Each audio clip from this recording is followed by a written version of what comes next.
Hey everyone, Off the Mic Sports Network here with another edition of Off the Top Rope, a Monday Night Raw review for y'all. This is the Go Home Raw and the last 3-hour Raw on the USA Network. We'll see how things go. I'm convinced that they are going to go to somewhere close to a 3-hour format at Netflix, but this is the last 3-hour Raw in its current construction on broadcast television because it's going to go to Netflix next year. So kind of a historic night. In terms of show quality, this was a solid show, but given the high standard that Raw has set for the last, couple of months, I hate to say it, this was kind of a little bit of a step down. It wasn't bad. There was a lot of things at the end that were really spectacular. The CM Punk, Drew McIntyre stuff was great.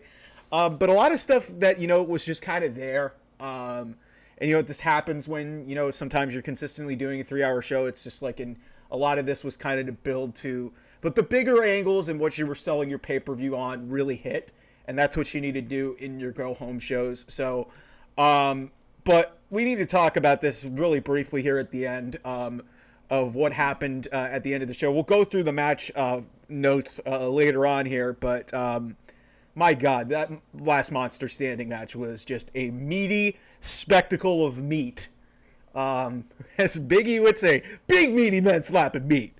This was as good as you could have done it. I hope to God that those fans in the front row that got destroyed by a barricade were plants. I'm pretty sure they were. WWE probably wouldn't do something like that if it wasn't people who were expecting to be knocked into by 700 pounds of man into them, but barricades were destroyed. You had 385-pound cross bodies. You had the ring implosion spot, which was telegraphed, but you know what? They've built to it so much that I was okay with it. And then you get the shocking return of Seth freaking Rollins, which in some ways I should have probably seen coming because earlier on in this show, R-Truth, who literally the week after Seth Rollins gets taken out, R-Truth is back early in the show. We'll talk about what happened with him later on. But I should have seen Seth freaking Rollins returning. That was an awesome spot. And Braun Strowman wins this match, which, I don't really have an issue with because, Braun could use a nice little win. Bronson Reed doesn't really get hurt here. He has been on a reign of terror. He looks like an absolute destroyer of everything. And this was just about as good as you could plan it. This was as strong as a TV feud. Like, really, the two best TV feuds post SummerSlam, and not even post SummerSlam, really, I would say since Money in the Bank, really. And you can honestly say maybe throughout the entire year. The two best TV feuds have been Andrade and Carmelo Hayes and Bronson Reed and Braun Strowman. And they're both completely different feuds, which is what tells you everything that you need to know about WWE and how much they are cooking on so many levels. Because Triple H could go to SmackDown, you have this best of 7 series with two guys that are just two of the best pure wrestlers in the company, and then you got two beefy men just destroying everything and everyone in their path. It's like it was an unbelievable spectacle to close Raw, and a great way. Premium live event level stuff, but man, this delivered, and it goes into my discussion point here because I see a lot of people on the internet are mad and trying to race bait and say Raw, not Raw, premium live events don't have black males on pay-per-view.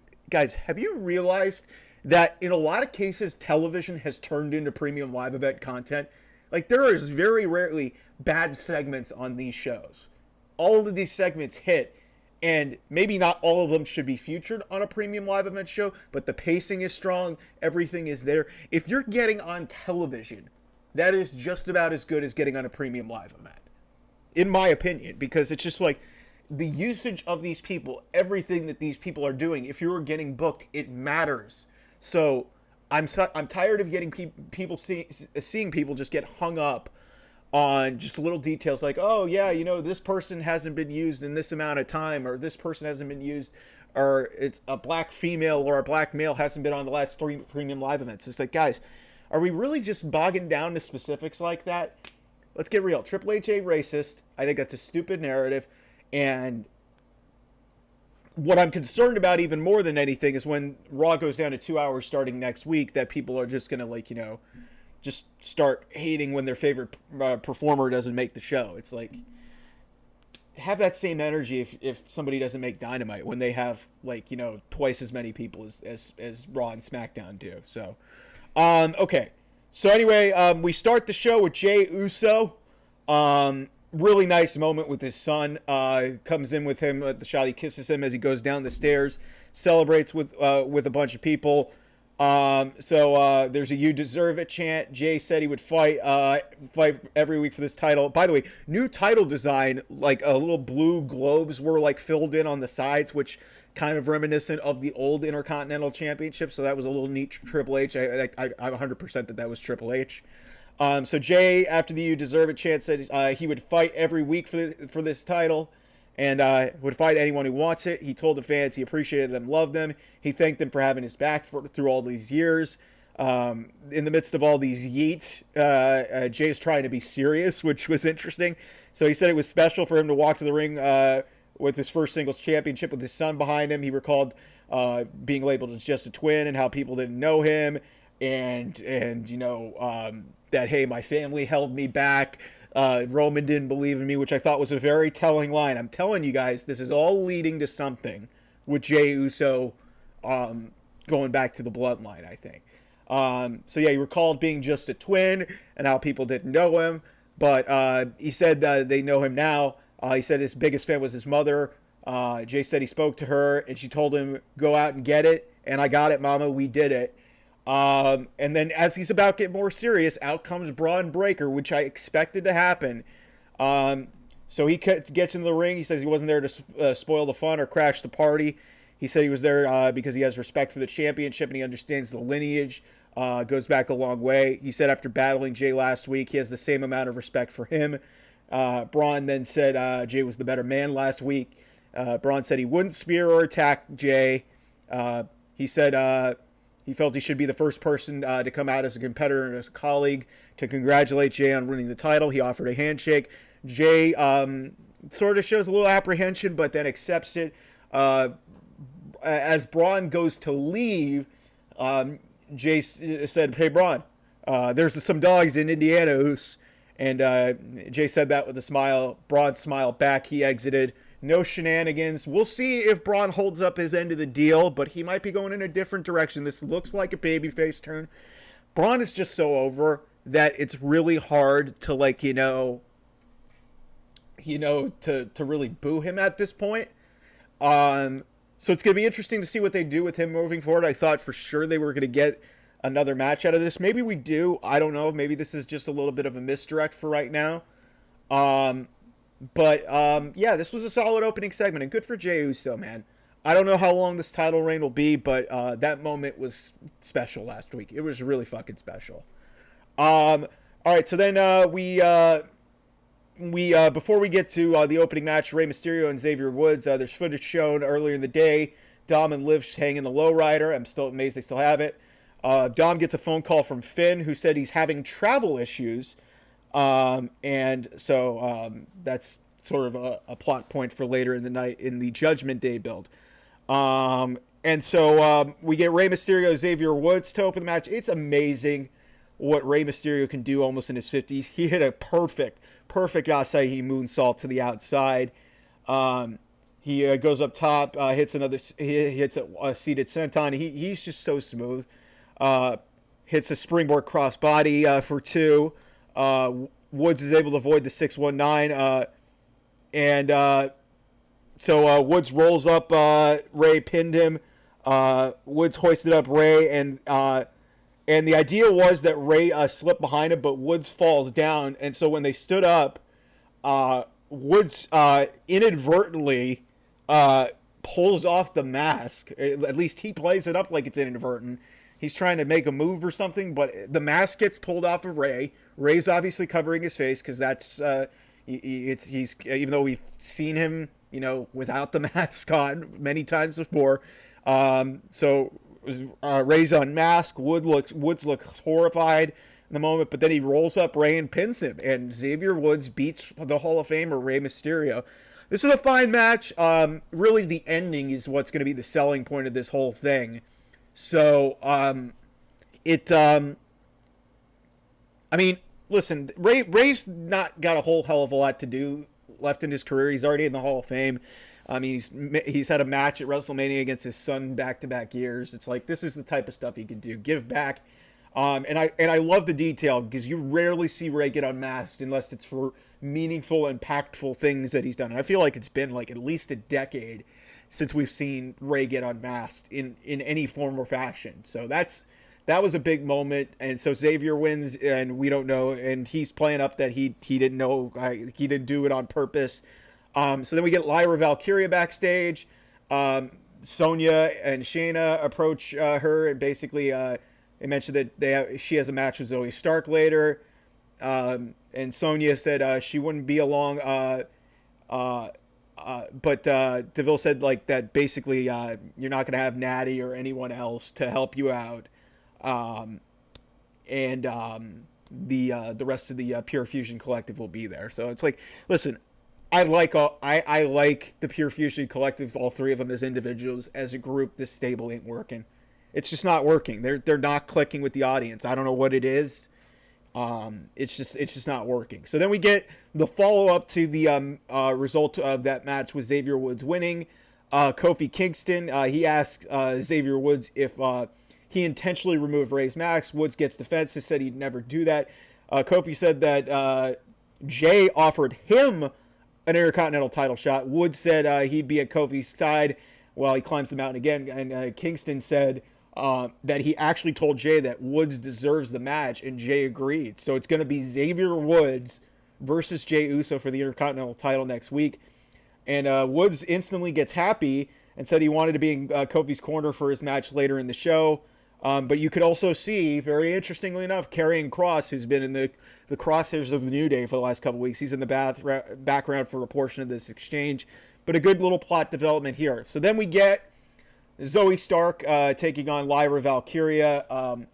So really just a distracted finish. Like, this is what you expect. It was a quick little match. Really nothing was there. Zoe Stark wins with the Z360. Okay, it was fine. Like I said, it's nice that they're getting extra women on the show. But this is when you can and I'm not trying to be disrespectful, this is kind of when 3 hours is a little bit too long. And I know in a week people are going to complain, oh, where are the women? It's like I said, they need to do a better job, no question, of building the lower tiers of their women's division beyond Rhea and Liv. But they've got to find something better than this, because the Pure Fusion Collective just it's not working, and I don't know what they can do to make it work, but maybe they can with lesser time and maybe just with promos and stuff, but I don't know. But it gets a little bit interesting afterwards. Kaden Carter and Katana Chance with a mask on because she broke her nose as a result of the Pure Fusion Collective. They save Valkyria from a post-match attack. And they hit the keg stand, which is a sweet looking move and to close the segment. And that was on Sonya and Shayna. So very nice showing from the Party Girls, as I like to call them. Good to see them back.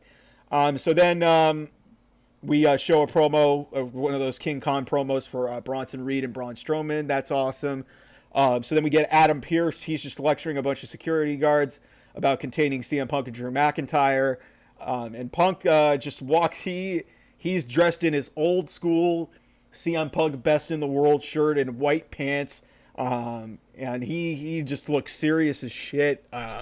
So man, holy crap. We're getting hyped. So then Jackie Redmond is interviewing Lyra and the Party Girls. And they said the Pure Fusion Collective, and so Katana says Pure Fusion Collective broke her face.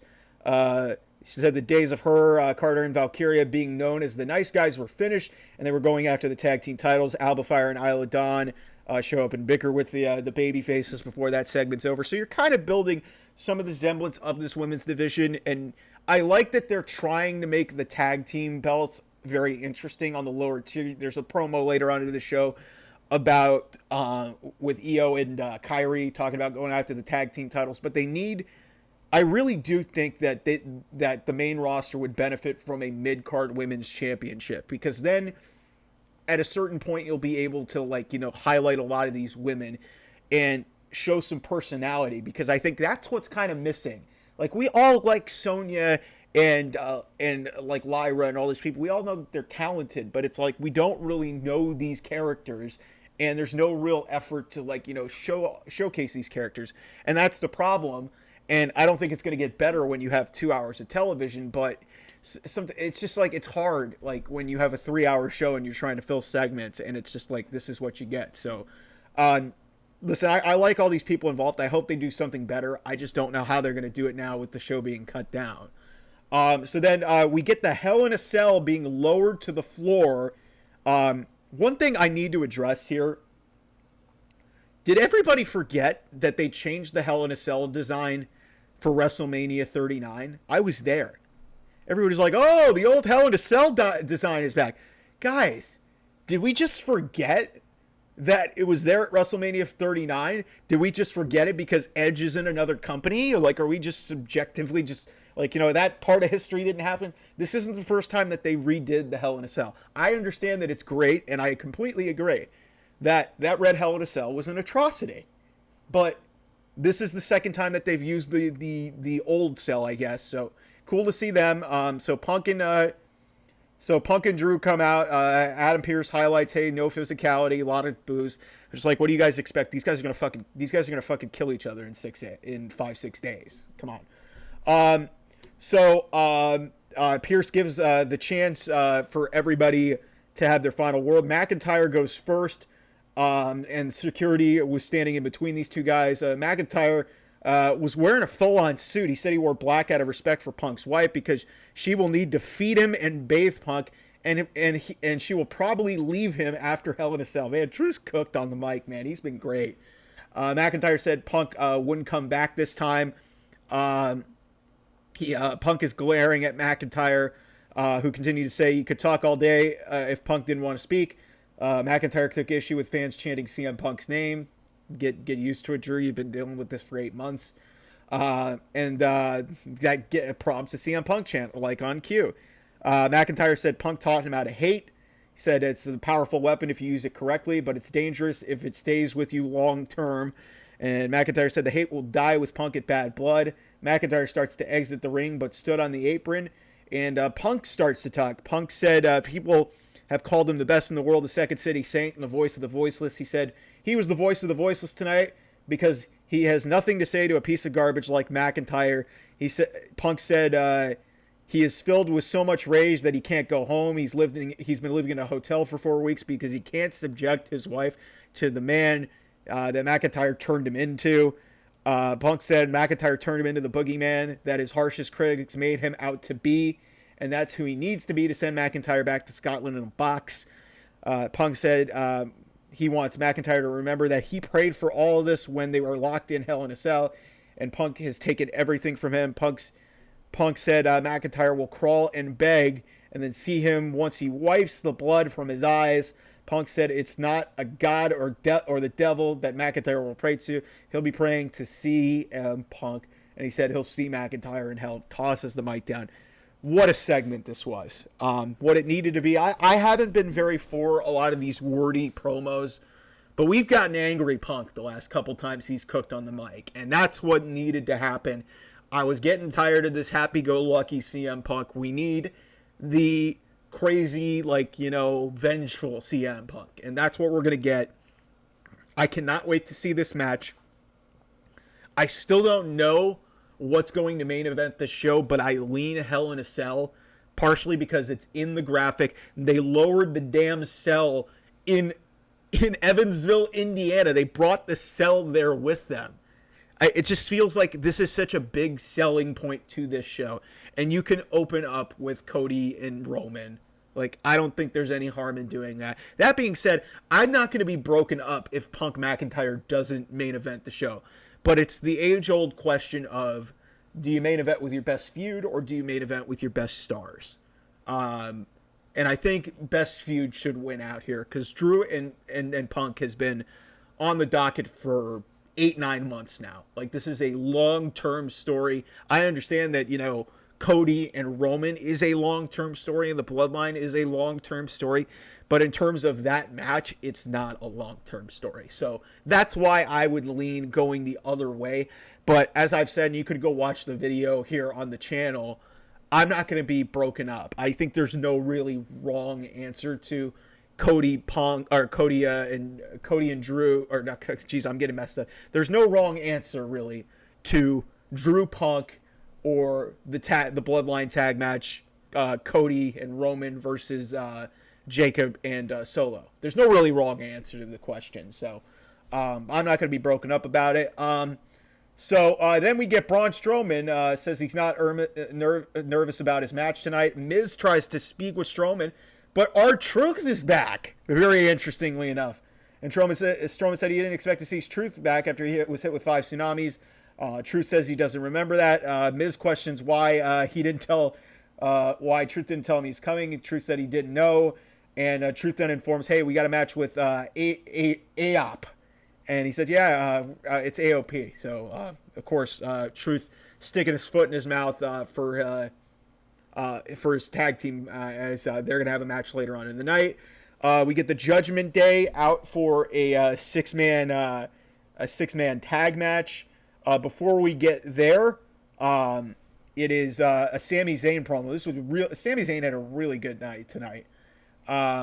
And so Kathy Kelly's interviewing him, asking why he thinks he should get a shot at the World Heavyweight title. Zayn takes an issue with the disrespect that Gunther's shown him, said you'd think it wouldn't bother him by now, but it does.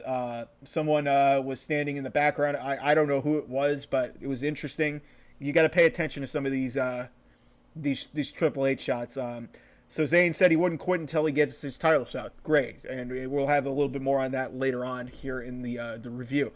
So apparently, before we get to this match, which is Judgment Day versus the LWO, Dragon Lee, Joaquin Wilde, and Cruz del Toro, apparently Joe Tessitore said that you can actually buy toilet paper with Dominic Mysterio's face on it. Really? Okay, man. Those will probably sell like hotcakes because people really think Dom, they want to wipe their ass with Dom's face because he's full of shit. So I guess that's what it is. So yeah, this was another short little match. It was fine. Gets heat back on the heels.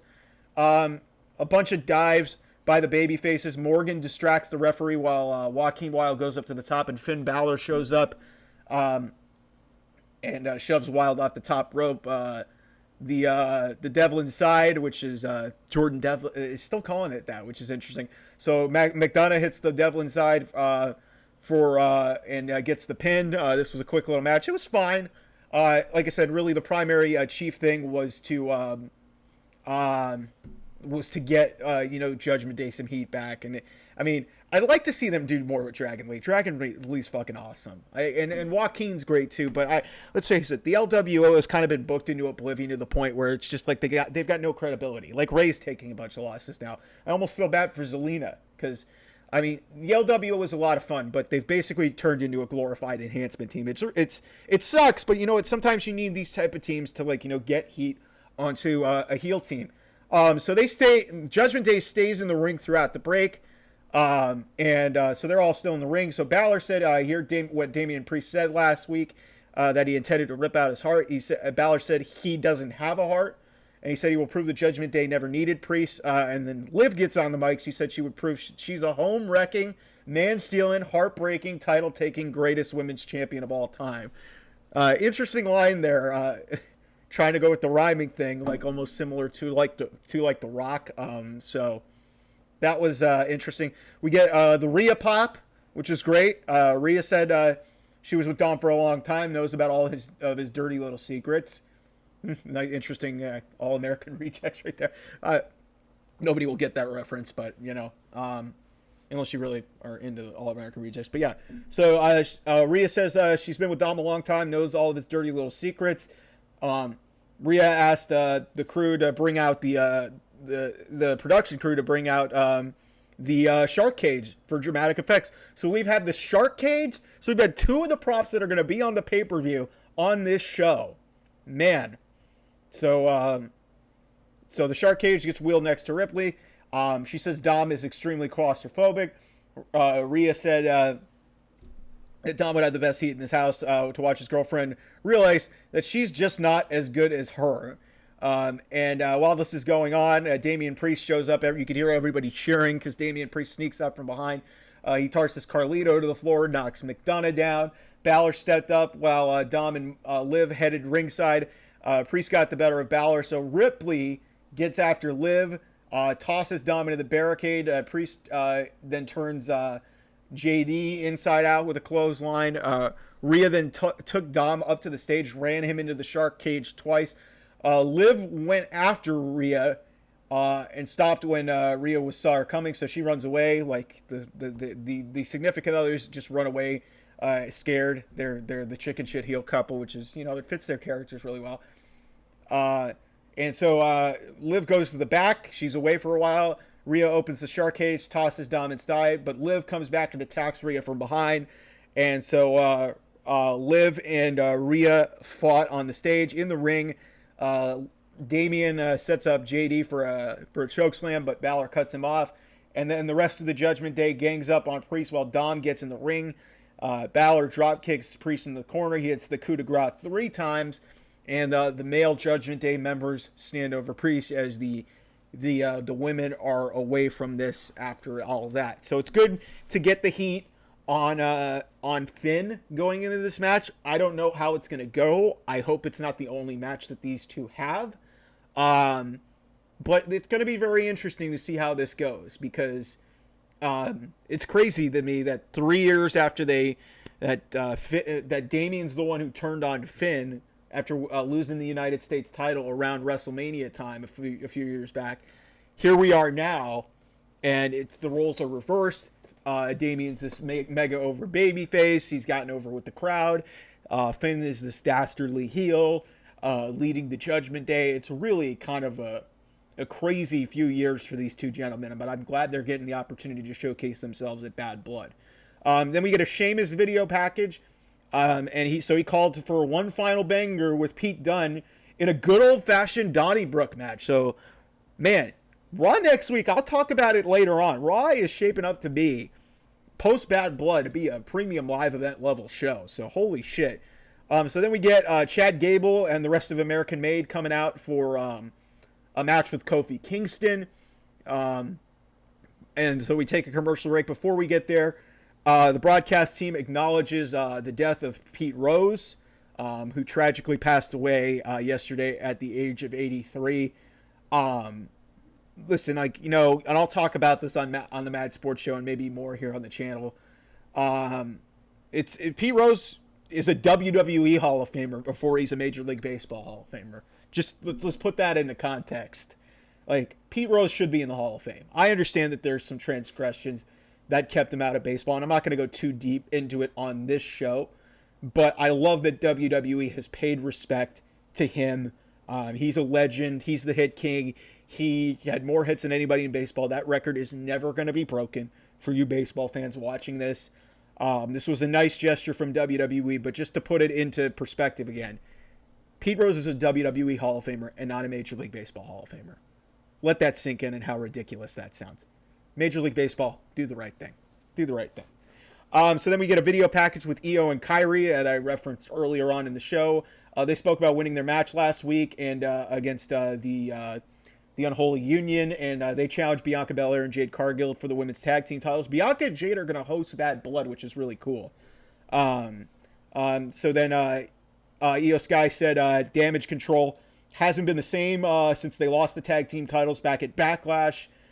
She said she is living rent-free in Bianca Belair's head after the win she had a couple weeks ago. So then New Day comes out, and this was another quick little this was another quick little match, but this was a good one. So Chad Gable early on, he hits a German suplex on the floor. Later on in this match, he goes for the Chaos Theory, but Kofi counters a pin for a 2 count. and then Gable reverses it for a 2 count of his own. They trade near falls, and then Chad Gable is fucking incredible. He bridges to his feet out of the cover, which is just, he is just so good at just, the technical things of wrestling. He really is Kurt Angle. He really is. And I hope that this new character that he's got going on with this heel American-made thing can really turn him into something. The Wyatt Six thing kind of stunted them a little bit, but I don't think was as bad as people think. I think it got them over because, hey, they're getting their new gimmick, but they're also they looked impressive, but they did take a lot of losses. So it's been nice to see them get back on the right track. So Kofi catches a charging Gable with a kick. He goes for a top rope move, but Gable caught him with an ankle lock when he landed, which was a neat looking move. Kofi rolled Gable into a pin for another 2. Kofi goes for trouble in paradise, but Gable caught him in another ankle lock. That's a neat counter that I haven't seen of the trouble in paradise. Kofi comes right back with the SOS right up against the rope, but Gable grabs the bottom rope and rolls to the floor. Kofi follows and dove onto Gable and the Creeds. So that was a neat looking spot to the floor. It wasn't a trust fall, but still it was a good dive from Kofi, who could still get it done this far in his career. Kofi then rolled Gable back inside the ring. He ducked a swing from Julius, who was then tackled by Woods. So back in the ring, Kingston shot Gable into the ropes. He goes for the trouble in paradise while Ivy Nile is distracting the referee, and Woods trips Gable, and that causes Kingston to crash and burn, which allows Gable to hit the Chaos Theory and win the match. So Xavier Woods cost Kofi Kingston this match. Very interesting development here. Woods looks horrified that he screwed up there again, and he tries explaining himself to Kofi after the match. I will tell you this. There's a lot of sentiment that whatever this New Day storyline is going to lead to some sort of turn. I don't think that serves anybody. I think I might have mentioned it here on the show last week on this review, that after the blow-off feud of these two, what is there for a heel Kofi Kingston, or in this, we think it's going to be a heel Xavier Woods and a babyface Kofi Kingston, or vice versa. What do they do after the feud with each other? I don't think whoever gets the better of that is any progressively better on the card. They're not going to go after maybe an Intercontinental title. Maybe. I don't know. I mean, Xavier Woods has got the Intercontinental title match next week. Maybe that's what they do with this. And maybe that's the turn. But I just don't see a lot there for the New Day to break up, especially with what happens later on in this show. The tag team division, as I've said, is really lacking. It's really lacking. Specifically, really on the babyface side. Because you've got Judgment Day as the tag team champions. Who the fuck are they going to face at this point? Who the fuck are they going to face? Like, the New Day is there. Everybody's talking about the Lucha Brothers, and I've got some thoughts on that I don't want to delve in here, because it looks like the Lucha Brothers are going to be in AEW for a while because of Rey Fenix's contract. But I just don't know. I just don't see a lot of long-term gain of breaking up the New Day for the sake of this. Like, it's an intriguing storyline, but I think all of this is just to build tension and make this group stronger, maybe with a Big E, return. I think that's more interesting than, breaking these guys off and, doing something like that. I just don't see a long-term, positioning for that. But that being said, if you think about it, Braun Breaker, if he did indeed turn face, maybe the thing next week is that Xavier Woods turns heel and beats Jey Uso. I know that would be kind of sudden, but maybe that's what they do. I doubt it. And again, I just don't see a lot long-term really in, a lot of long-term gain, especially when it comes to the tag team division if you're going to break up the New Day. So that's my takeaway on that. Really cool that they showed Seth Rollins at the Ravens-Bills game. He was there promoting. Actually, they showed a lot of stars all over the sports world this weekend. So Seth was at Ravens-Bills. Interesting note, he was standing next to Angel Reese, who is from Baltimore. For those of you LSU or Chicago Sky fan, she did go to Maryland before she went to LSU and became a national champion. Marlon Humphrey, a player for the Baltimore Ravens, walked up to her and basically said, "Hey, just so you know, I watch women's basketball because of you." And Seth gives this look off like, what the fuck are you talking about, man? Because Seth's from Iowa, so you know who he's all about, Caitlin Clark. So yeah, Seth was at the Ravens Bills game on Sunday night. He was obviously promoting Bad Blood on Peacock this weekend. So then Sheamus was at the Notre Dame game, hanging with Notre Dame, the Fighting Irish. Sheamus has already been he supported Notre Dame and Georgia Tech this year. Man, Sheamus has had a year so far. And then McAfee, along with Drew McIntyre and Liv Morgan, were at the Colts game. They're promoting the Royal Rumble. Interesting enough, the Royal Rumble, and I believe this is a first time ever, will take place on February 1, 2025. I believe that's the first time ever that the Royal Rumble has not taken place in the month of January. You people can go fact check me on that. But no, like, it was really cool to see all of these superstars all across the sports world. It really makes WWE feel bigger. So then we get Bronson Reed getting interviewed backstage. Reed congratulated Rollins, said he hopes he's coming back after he took months off of his career. Reed said it'll take years off his life. He apologized to Strowman for exposing him and said he would be the last monster standing. That's an interesting promo considering what happened later on. Gunther then walks by Adam Pearce, who's giving instructions to referees and security for the last monster standing match, which is coming up very soon. We get a Wyatt 6 video. There's the computer screen really said, "We see your intent, anger festering into rage. Do not go down this path. It ends in your demise, and you know better." Along with heed your admonition. And so it looked like there was a woman in there, but it wasn't Alexa Bliss. I think they're just targeting their next person. So I think what's going to happen here, I think it might be the Final Testament. I think that's what it might be. That's just me. But I honestly don't know where they're going to go with this. But the next target for the Wyatt Six will be very interesting. But I like they're not using them very exclusively. So then Gunther makes his entrance. He's in a nice suit. They show footage of Ilya Dragunov having a match at a house show in Columbus, Georgia. And it's revealed that Ilya Dragunov likely has a torn ACL, and they're expecting him to miss 6 to 9 months. God damn it, that fucking sucks. Ilya Dragunov is so fucking cool. The way he dresses, the way he carries himself, he's got that aura. And it seemed like he was going to be potentially something for the Judgment Day moving forward. And maybe him getting an opportunity to elevate himself and maybe potentially, I don't know, be a challenger for Gunther. And now he's out for 6 to 9 months. It really stinks because Ilya is just so great. The guy's so great. He's so young.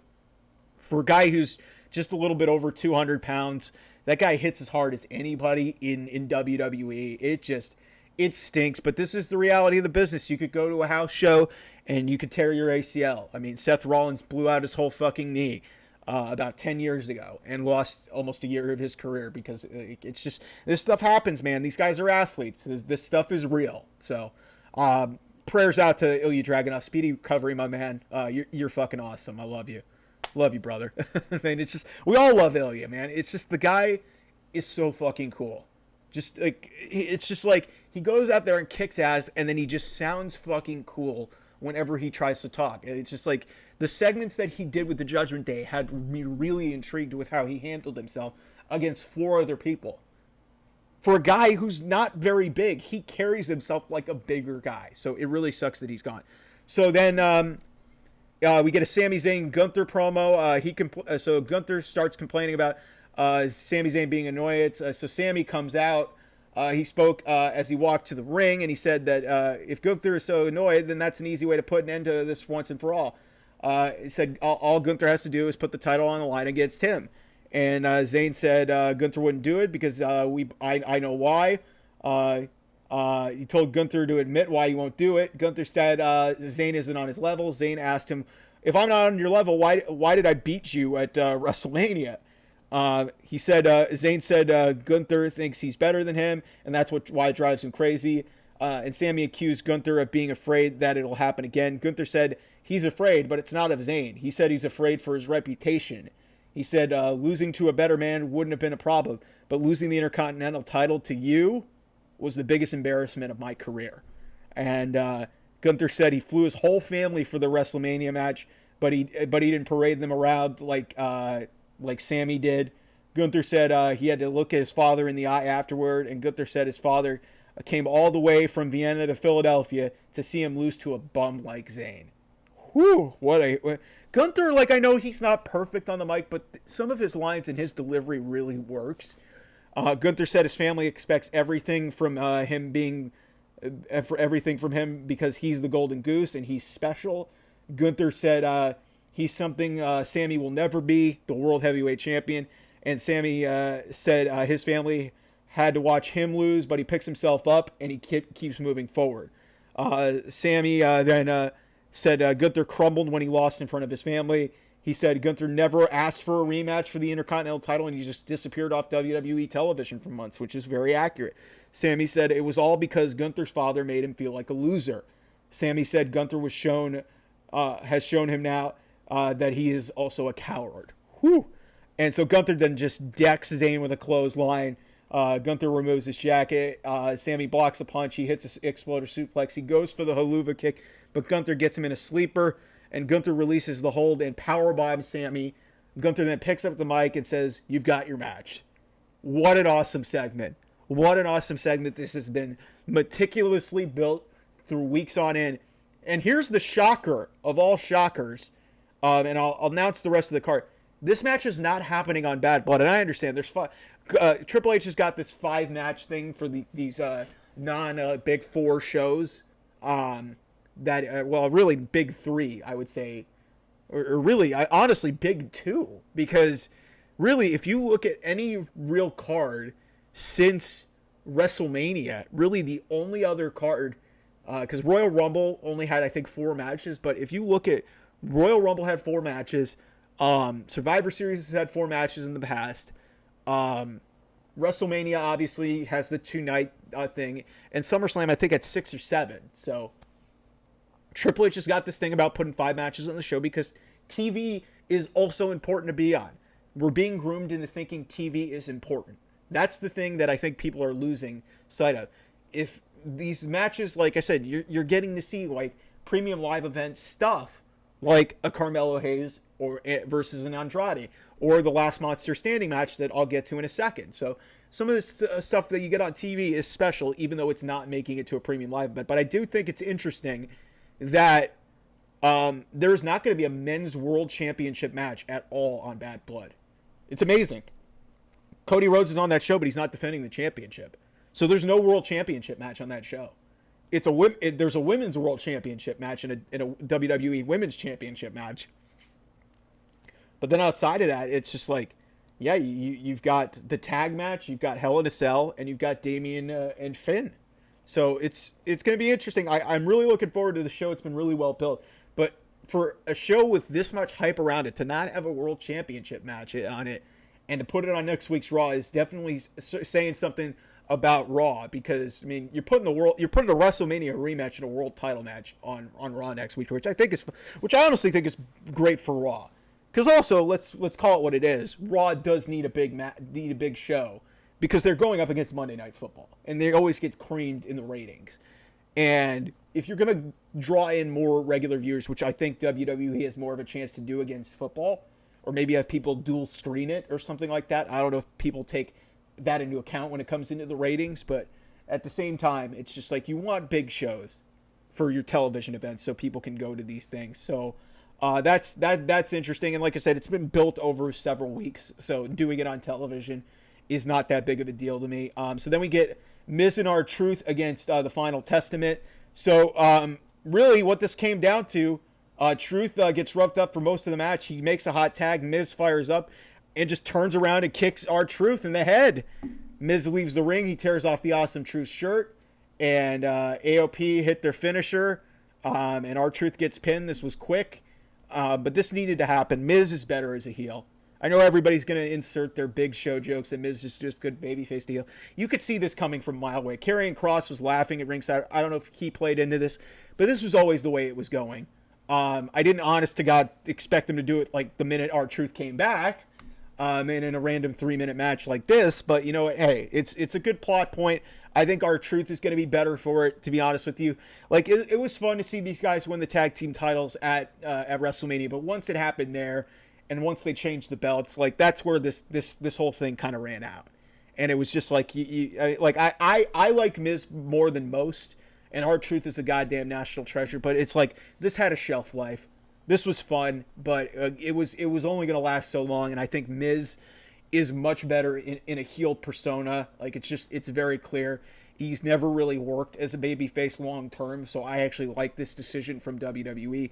So we get, like I said, they announced the Bad Blood card. Gunther and Zayn is not on the card, so Gunther is then being interviewed by Kathy Kelly, and he conceded conceded that he let Zayn get to him. And then Braun Breaker shows up.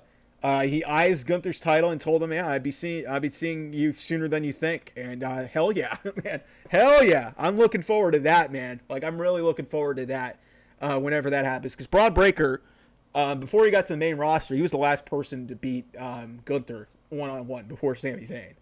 So let's not forget that. I hope they don't do this too soon, because I just don't think I don't see Gunther losing the world title this year. I just don't see a scenario where that happens. So they're planting the seeds in your head that maybe this happens down the road.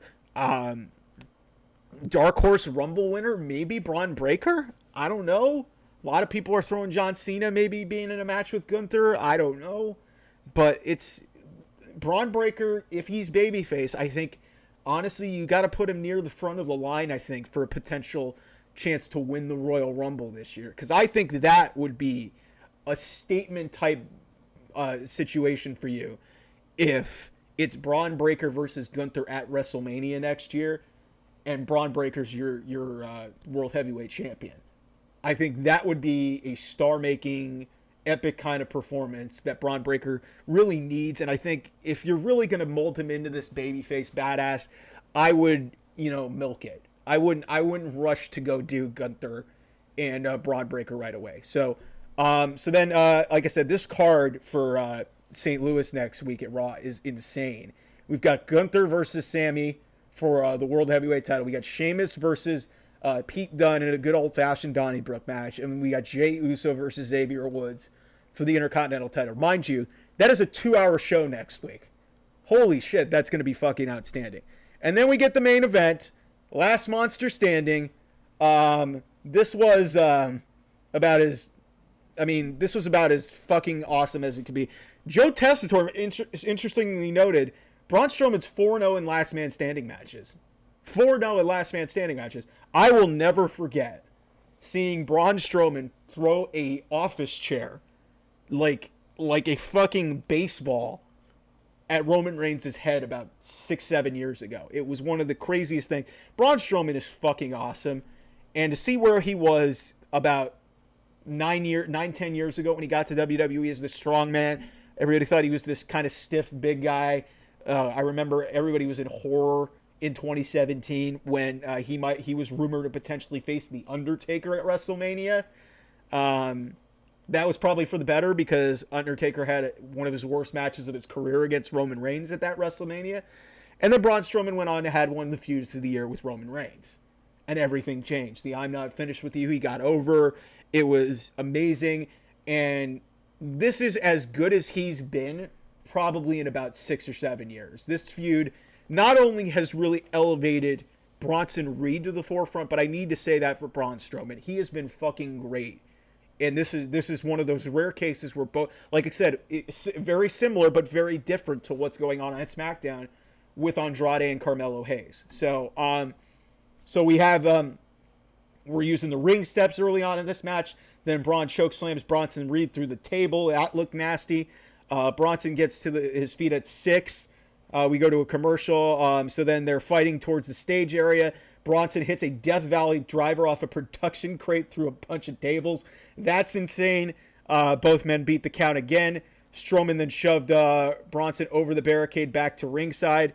Reed then shoulder blocks Strowman through a barricade in front of the timekeeper's area. And so once Strowman beats the count, Reed spears him through the back wall of the timekeeper's area, which you very rarely see get destroyed. So there's a bunch of fans there. Like I said at the start of this thing, I hope that was a plant. I'm pretty sure it was a plant. So Adam Pearce, referee, security, and the producers ran to check out check on the fans in the area. So Bronson goes up, hits the tsunami. Referee's still at ringside. Reed hits another tsunami. He goes to ringside, tosses the referee to the ground, and tosses a bunch of security guys around. Adam Pearce gets in the face of Reed, who grabbed him by his jackets. So security ran him over and waited so security just holds Bronson Reed away from Adam Pearce. And Braun Strowman, mind you, he's 385 pounds. Braun Strowman goes from the top rope and hits a crossbody to the fucking floor. Holy shit. Like, these guys were doing shit that people their size should not be able to do. Like, so both men get up after in the midst of a sea of people are trying to get up. So Strowman rolls back into the ring, and Strowman goes up top. But Bronson Reed launches a chair at Braun Strowman, and it appeared to hit his shoulder, but still it affected him. And then Bronson Reed, the iconic spot, and I've got a story about this. Bronson Reed superplexes Braun Strowman, and the ring blows up, and the place goes fucking apeshit. I remember the first time I saw this spot 20 years ago when the Big Show and Brock Lesnar did it, and Brock Lesnar superplexes Big Show, and the ring just blows up. And I remember 20 years ago, mind you, I was like, I was a teenager. I thought that was, honest to God, some of the coolest shit I've ever seen. And my favorite part of every time that they do this spot is the referee's always hanging near the back row, and they just fall out of the ring. It's just so great. And like, they haven't done one of these in front of people in probably about 6 or 7 years. I remember they did it in the match that Roman ironically started his iconic Universal title run. A little fun little tidbit right there. But this was such a cool spot. You could tell something was going to happen when they didn't have the LED. Here's the tell for all you, for a little inside baseball. Just pay attention to what the ring looks like so you know what's going to happen. If it's a normally constructed ring apron and it's not with the LED walls and the LED stuff around it, then you're probably looking at something happening to the ring. Because I remember it happened at SummerSlam when Brock Lesnar used the tractor to flip the ring. It was a regularly structured ring. So always look out for that. Just a little tidbit for y'all as you're watching the show. I kind of knew that was going to happen. Once I saw that, I saw it on social media throughout the... So anyway, after the superplex, everybody's going crazy. Referee starts to count. And out comes Seth freaking Rollins. I did not see that coming, but I should have probably seen it coming. I give credit to my sister for identifying this and saying, man, what if Seth came back? I thought, man, maybe it might be too soon. But, hey, Seth runs out, stomps Reed on the head. He stomps his head onto the ring steps that were in the collapsed ring. And Strowman's able to get to his feet before the count of 10. He's named the winner. Braun Strowman's barely able to stand at the end of this thing. Rollins is jawing at a fallen Reed to end the show. This was fucking awesome. What a spectacle. You have an amazing return. You have two beefy men capping off their amazing feud. And all of this was leading to Seth Rollins getting his stuff back against a Bronson Reed. And yeah, Bronson Reed lost this match, but guess what? He didn't get pinned. And it's a great spot for Seth to get back into. Seth will obviously win the feud and overcome the monster because that's going to lead him into a bigger feud against Seth Rollins. But there's probably going to be a couple of matches in this feud for, Seth maybe to take a loss, and he'll be fine. He's Seth freaking Rollins. But I should have seen this coming when he just starts showing up on Sunday Night Football, and then they're referencing him on commentary, and then R-Truth, who was literally injured the week after Seth got the start of this whole angle with Bronson Reed. This was just a really outstanding return. I should have seen it coming. The whole match was fucking great. The ring exploding spot, and then you get Seth Rollins at the end. They did go to the end very quickly. I hope this doesn't happen with Raw going to 2 hours now, that maybe they can have and afford a little bit of an overrun. I think they will, just because I think that they've been able to do that with SmackDown and NXT, and it'll be interesting to see what NXT does on CW starting tonight.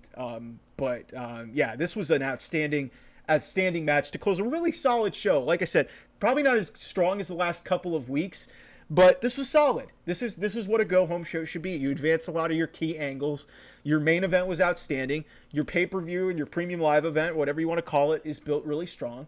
And a lot of key future stars. And like I said, you sold your biggest match, Hell in a Cell, really well, and you get a big time return at the end of this thing. Really well done. Really well done by WWE. All right, so we'll have a lot of Bad Blood preview and reaction here on the show. NXT, we're going to look to do an NXT review. Maybe we will do a live stream of NXT tomorrow on the CW. That is pending right now. A lot of sports content coming to the channel as well this week. Perfect blend of sports and sports entertainment here on the Off the Mic Sports Network. Thanks for tuning into this latest edition of Off the Top Rope. I'll have more content later in the week. And until next time, talk to you guys real soon. Bye-bye.